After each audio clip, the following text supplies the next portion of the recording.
वंचित बहुजन आघाडीचे पुरस्कृत उमेदवार असताना ते भाजपचे प्रस्थापित लोक यांच्या संपर्कामध्ये आहेत. त्यांच्याकडून त्यांनी पक्षनिधी म्हणून काही पैसेही जमा केले. ही गोष्ट पक्षाला बदनामकारक आहे. या सर्व गोष्टीची मी वरिष्ठांना कल्पना दिली आणि वरिष्ठांना विनंती केली की या उमेदवारामुळे आपलं नाव खराब होतं, तर या उमेदवाराचा पाठिंबा आपण काढून घ्यावा.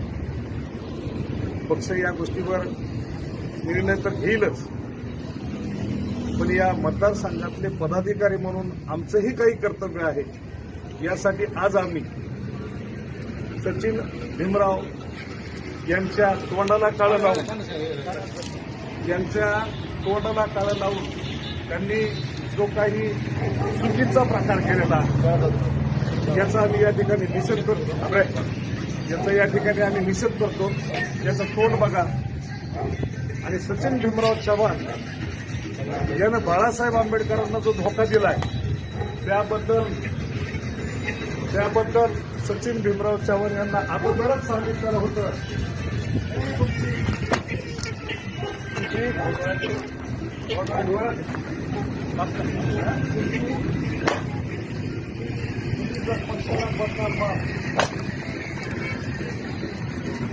बाळासाहेबांचा परिणाम तो आम्हाला बाळासाहेबांचा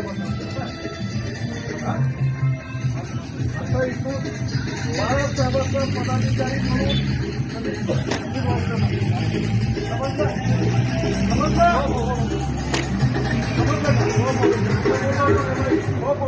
बाळासाहेबांना जर तुझा धोका दिला, तुला काय केलं जाईल असं बोललो होतो. काय बोललो होतो सांग. काय बोललो होतो?